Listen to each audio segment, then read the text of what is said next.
नमस्कार दोस्तों, जय हिंद। फास्ट स्टडी के यूट्यूब चैनल में आप सभी का स्वागत है। आज से हम लोग पढ़ने वाले हैं भारतीय संविधान।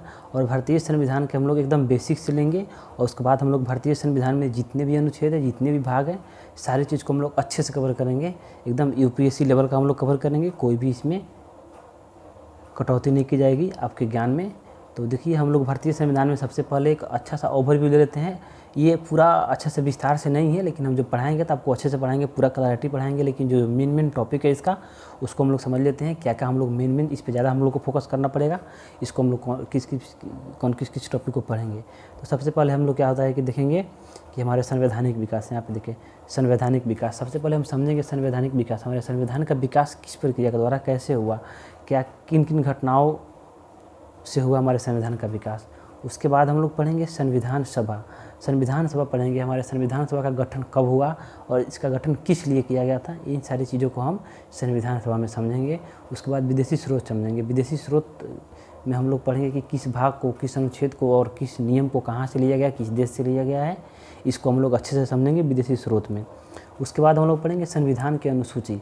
अनुसूची हम लोग संविधान के पढ़ेंगे, संविधान के कितने अनुसूची हैं और किन अनुसूची में किन विषयों को रखा गया है, इसको हम लोग अच्छे से समझेंगे। ठीक है। उसके बाद संविधान के भाग एवं अनुच्छेद पढ़ेंगे हम। उसके बाद संविधान के भाग 1 में हम लोग पढ़ेंगे संघ एवं राज्य क्षेत्र। और संविधान के भाग 2 में पढ़ेंगे हम लोग नागरिकता। संविधान के भाग 3 में पढ़ेंगे हम लोग मौलिक अधिकार। हमारे क्या क्या मौलिक अधिकार है, क्या क्या राइट्स है, हमारे फंडामेंटल राइट्स है। उसके बाद हम लोग संविधान के भाग जो 4 है उसमें हम लोग पढ़ेंगे राज्य के नीति निर्देशक तत्वों को समझेंगे अच्छे से कि राज्य के नीति निर्देशक तत्व क्या होता है और हमारे संविधान में क्यों डाला गया। उसके बाद हम लोग पढ़ेंगे भाग 4 का क, मौलिक कर्तव्य। और मौलिक कर्तव्य हमारे क्या क्या कर्तव्य है, एक नागरिक होने के नाते, भारतीय नागरिक होने के नाते भारतीय नागरिक का क्या क्या कर्तव्य होना चाहिए। उसके बाद हम लोग पढ़ेंगे भाग 5 संघीय कार्यपालिका। संघीय कार्यपालिका क्या होता है हम लोग समझेंगे। हमारे संघ जो होता है, हमारे संघ का अर्थ हुआ हमारे भारतीय राज्य, हमारे भारत देश का बात हो रहा है। संघ का मतलब, तो हमारे संघ की कार्यपालिका में समझेंगे। कार्यपालिका जो इसकी जो कार्यपालिका किस तरह से इसका प्रशासन चलाया जाता है, जिसमें हम लोग इसमें बहुत ही इंपॉर्टेंट टॉपिक है, बहुत ही इंपॉर्टेंट है। भाग 5 को बहुत अच्छे से हम लोग डिटेल में पढ़ेंगे, क्योंकि भाग 5 को हम लोग डिटेल में पढ़ लेते हैं तो भाग 6 हमको ऑटोमेटिक ही समझ में आ जाएगा। बहुत सारी चीज़ हमको भाग 5 से ही क्लियर हो जाएगा। भाग 6 में लगभग कमोबेश वैसा ही रहता है।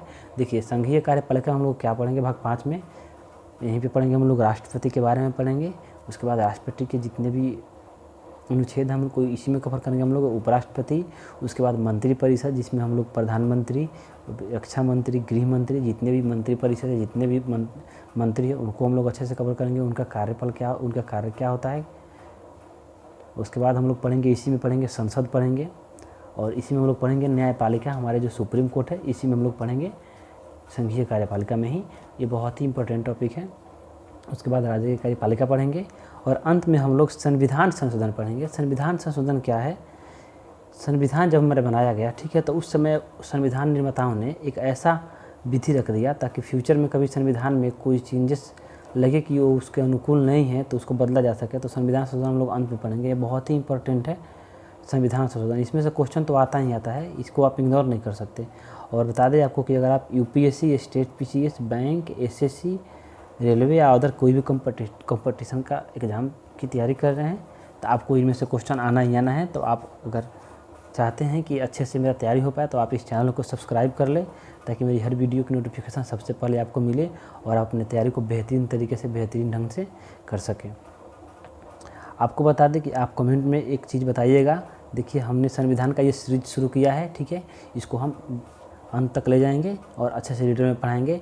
इसी तरह हम सोच रहे हैं कि और भी विषय का, जैसे कि हिस्ट्री हो गया, उसके बाद हम लोग इतिहास जैसे हो गया, भूगोल हो गया, भारतीय अर्थव्यवस्था हो गया, उसके बाद हम लोग जो विज्ञान है, साइंस है, साइंस के जो टॉपिक है, साइंस को उसको कवर करने के लिए तो आप लोग बताएंगे, पहले सब्सक्राइब करेंगे, उसके बाद बताएंगे कि कमेंट करके कि हाँ, इसके बाद हम लोग किस विषय को शुरू करें।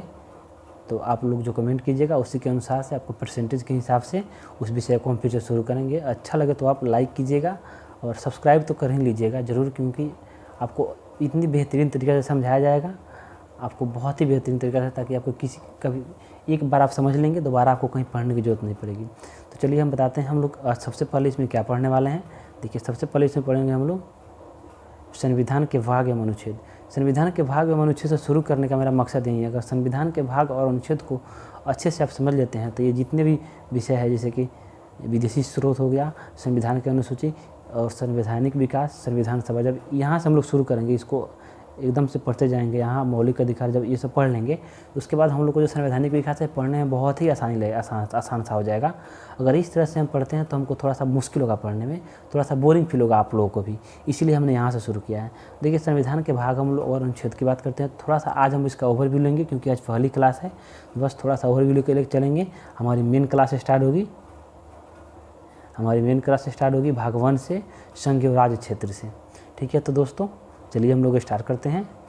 देखिए, सबसे पहले संविधान के हम लोग भाग एवं अनुच्छेद की बात करते हैं, तो सबसे पहले संविधान के भाग हम लोग सबसे पहले थोड़ा सा हम समझ लेते हैं संविधान क्या है।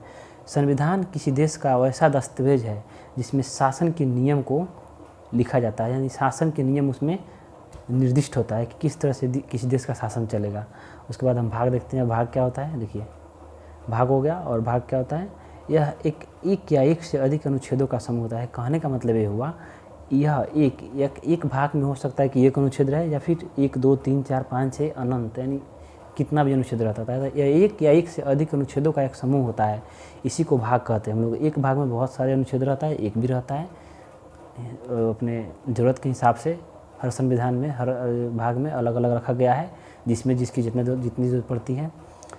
और थोड़ा सा ये जानते हैं, संविधान के हम लोग जो मूल भाग था, संविधान के जो भारत के जो मूल संविधान है, उसमें कुल 22 भाग थे। ठीक है, जो संविधान हमारा बना 26 नवंबर 1949 को, जब मेरा संविधान बन करके एकदम से तैयार हो गया था, और उसको लागू कब किया गया, 26 जनवरी 1950 को। तो हमारे संविधान में कुल 22 भाग थे। ठीक है, लेकिन वर्तमान में देखें तो वर्तमान में इसमें कुल 25 भाग है। क्योंकि 25 भाग इसलिए क्योंकि इसमें 4 को जोड़ा गया, और इसमें से 1 को माइनस कर लिया गया, 1 को हटा दिया गया, निरस्त कर दिया गया। इसीलिए वहाँ पे जब 4 जोड़ा जाएगा तो आप सोचेंगे 4 जोड़ा गया तो 4 जोड़ने तो 22 हो जाएगा, 1 घटा लिया गया तो 25। तो देखते हैं किस किस भाग को जोड़ा गया और किसको घटाया गया। तो सबसे पहले क्या है, संविधान संशोधन द्वारा। आप देखिए, संविधान संशोधन यहाँ पे आया, संविधान संशोधन करके ही किसी भाग को चेंज किया जा सकता है, संविधान में संशोधन करके ही।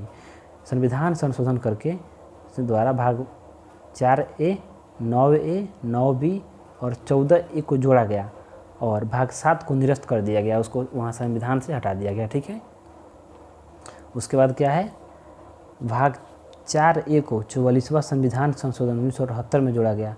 जो हम लोग का संविधान का भाग 4A है, मौलिक कर्तव्य है, इसको 44वां संविधान संशोधन करके 1978 में हम लोग को संविधान में जोड़ा गया। फिर क्या है, भाग 9A एवं भाग 9B को 73वें एवं 74वें संविधान संशोधन द्वारा 1992 में जोड़ा गया। देखिए, भाग 9 को 73वें संविधान संशोधन द्वारा एवं भाग 9B को 74वें संविधान संशोधन द्वारा 1992 में हमारे संविधान में जोड़ दिया गया। ठीक है, तो इस तरह से एक वहाँ पे संविधान के अनुच्छेद, संविधान के भाग में 4A जुट गया, और एक 9A 9B जुट गया, यानी 3 जुट गया। देखिए, भाग 9A में क्या है, ग्राम पंचायत, जो ग्राम पंचायत ग्रामीण पंचायत होता है उसका उल्लेख किया गया है। ठीक है, इसको उल्लेख करके इसकी जो प्रावधान है उसको यहाँ इसमें रखा गया है। ठीक है, उसके बाद भाग 9B में नगर पालिका जो व्यवस्था होता है, शहर की नगर पालिका व्यवस्था, उसको इसमें रखा गया है, उसके प्रावधान को इसमें संवैधानिक दर्जा प्राप्त। इसके पहले जो था 1992 से पहले ग्राम पंचायत होती थी, छोटे मोटे स्तर पे हर कमोबेश सभी राज्य में थी, लेकिन उसको संवैधानिक दर्जा प्राप्त नहीं था, उसकी शक्ति का पता ही नहीं था कि उसकी संविधान जो उसके पास क्या शक्ति होगी, ग्राम पंचायत और नगर पालिका के पास। तो उसी को शक्ति को संवैधानिक दर्जा प्रदान कर दिया गया, और उसका शक्ति को उसमें डाल दिया गया कि किन किन विषय पे ये लोग काम कर सकते हैं, ग्राम पंचायत और नगर पालिका। ठीक है, इस तरह से भाग 9A और 9B को जोड़ा गया। ठीक है, उसके बाद भाग 7 को 7वां संविधान संशोधन 1956 में ही निरस्त कर दिया गया। हमारे जब प्रथम प्रधानमंत्री थे पंडित जवाहरलाल नेहरू, तो उन्होंने 7वां संविधान संशोधन करा करके अनुच्छेद भाग 7 को 1956 में निरस्त कर दिया गया। इसके प्रावधान को अनुसूची 1 में डाल दिया गया, यानी कि इसके जितने भी प्रावधान है इसको अनुसूची 1 में डाल दिया गया है। ठीक है, वहाँ पे इसको यहाँ से हटा करके भाग 7 को निरस्त कर दिया गया, इसको अनुसूची 1 में डाल दिया गया। भाग 7 भाग 7 में राज्यों का वर्गीकरण, जो भाग 7 था हमारा, भाग 7 में राज्यों का वर्गीकरण अ ब स द वर्गों में विभाजित को समाप्त कर दिया गया एवं 14 राज्य एवं 6 केंद्र शासित प्रदेश में विभक्त। यानी कहने का अर्थ ये हुआ कि जो हमारे संविधान का भाग 7 था उसमें राज्यों का जो वर्गीकरण है, इस तरह हम गनते हैं 29 राज्य हैं, लेकिन उस तरह नहीं था। उस तरह क्या था कि आप राज्यों का जो वर्गीकरण है इस तरीके से कर सकते हैं, राज्य अ, राज्य ब, राज्य स। यानी कि उत्तर प्रदेश राज्य है तो उत्तर प्रदेश राज्य को आप अ बोल सकते हैं, महाराष्ट्र हो गया उसको ब, इस तरह से उसको विभाजन को किया गया था। ठीक है, इन्हीं विभाजन को समाप्त कर दिया गया और उसका जो उसका काउंटिंग है, जो गिनती है, उसको 1-2 से स्टार्ट करके कर दिया गया। तो अभी वर्तमान में हमारे भारत में कितने राज्य है? 28 राज्य और कितने केंद्र शासित प्रदेश है? तो 8 केंद्र शासित प्रदेश है। ठीक है, तो ये उस समय जब हमारा संविधान लागू हुआ था, उस भाग 7 को निरस्त कर दिया गया। तो उस समय हमारा संविधान भारत में कितने राज्य थे? 14 राज्य से और 6 केंद्र शासित प्रदेश से। ठीक है, चलिए दोस्तों आगे बढ़ते हैं। हम लोग पढ़ेंगे अनुच्छेद के बारे में, थोड़ा सा अनुच्छेद के बारे में ओवरव्यू ले लेते हैं हम, और आज के क्लास को हम लोग अनुच्छेद के बाद समाप्त कर देंगे। और नेक्स्ट क्लास में हम लोग फिर अच्छे से जब हम भाग 1 पढ़ेंगे, संघ के उसके राज्य क्षेत्र, उसके बाद हम अच्छे से आपको डिटेल में वहाँ से हम लोग स्टार्ट करेंगे अच्छे से एक टॉपिक को, और वहाँ से हम लोग हर एक टॉपिक में क्या करेंगे, हम एक जब जो भी कोई टॉपिक पढ़ेंगे उसके अलावा उससे रिलेटेड 10-15 क्वेश्चन जो प्रीवियस ईयर में कुछ पूछा गया है उसको हम लोग MCQ के तौर पे देखेंगे अच्छे से उसको, ताकि हम लोग को अच्छे से रिवीजन हो जाए और अच्छे से माइंड में सेट रहे। इस तरह से हम लोग हर टॉपिक के बाद 10 क्वेश्चन हम लोग कवर करेंगे प्रीवियस ईयर पूछे गए क्वेश्चन को। देखिए अभी हम लोग पढ़ेंगे थोड़ा सा अनुच्छेद के बारे में। अनुच्छेद क्या होता है? अनुच्छेद, इसमें संविधान का प्रावधान निर्दिष्ट रहता है। कहने का अर्थ ये हुआ दोस्तों, जो हमारे संविधान में प्रावधान दिए गए हैं, जितने भी प्रावधान दिए गए हैं वो कहाँ पे आपको मिलेगा? अनुच्छेद में। अनुच्छेद के द्वारा इसको बताया गया कि ये इस अनुच्छेद में ये प्रावधान है, तो अनुच्छेद के द्वारा ही इसको निर्दिष्ट किया गया है। जैसे माने कि एक डब्बा है, सपोजेट अब मान लेते हैं कि अगर एक कमरा है, अगर कमरा मानिए कि कमरा हो गया, संविधान का भाग हो गया, लेकिन कमरे में मुझे खोजना है कि हाँ मुझे कॉपी किताब कहाँ मिलेगी, तो कॉपी आपको कहाँ मिल जाएगा? कमरे में एक रेक होता है, रेक हो गया, आप रेक समझ लीजिए अनुच्छेद है। आप जाएंगे तो रेक 1 में आपको किताब मिल जाएगा, आपको पता है कि रेक 1 में ये किताब है।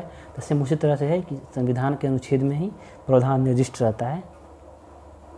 नेक्स्ट क्या है? संविधान जब हमारे संविधान बना था तो उस समय हमारे संविधान में कुल 395 अनुच्छेद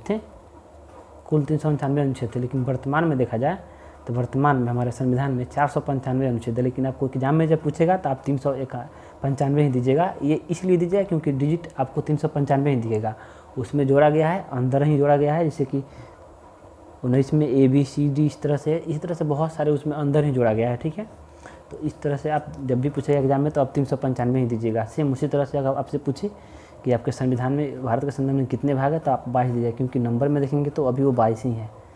तो इस तरह से आप जब भी एग्जाम में पूछे तो आप मिस नहीं करेंगे, इस चीज़ को ध्यान में रखेंगे। लेकिन अगर इस तरह से आप नॉलेज के पर्पज़ से देखो तो नॉलेज के पर्पज़ से हमारे संविधान में कितने अभी वर्तमान में कितने भाग है? 25 भाग है। और कितने अनुच्छेद है? 495 अनुच्छेद है। तो दोस्तों आज को इस वीडियो को हम यहीं पे समाप्त करते हैं, और हम आशा करते हैं कि आप चैनल को सब्सक्राइब करेंगे, लाइक करेंगे और शेयर करेंगे, और कमेंट करके ज़रूर बताएंगे कि हम अगले किस विषय पे हम आपके लिए वीडियो लेकर के आएँ। इन सारी चीज़ों को आप कमेंट में करेंगे, जिसका परसेंटेज ज़्यादा होगा आपको मैं ऑप्शन दे देता हूँ। आप इतिहास बोलेंगे तो इतिहास शुरू करेंगे, भारतीय अर्थव्यवस्था को कहेंगे तो भारतीय अर्थव्यवस्था को शुरू करेंगे, या फिर अगर आप साइंस से रिलेटेड चाहते हैं, बायोलॉजी, फिजिक्स, केमिस्ट्री, कोई भी चाहते हैं टॉपिक किसी विषय का शुरू करने के लिए, तो मैं उस पर शुरू करूँगा। बस आप लोग कमेंट में बताएं कि किस पे आप लोग का ज़्यादा इंटरेस्ट है, उसको लेकर के बनाया जाएगा। तब तक के लिए दोस्तों जय हिंद, जय भारत।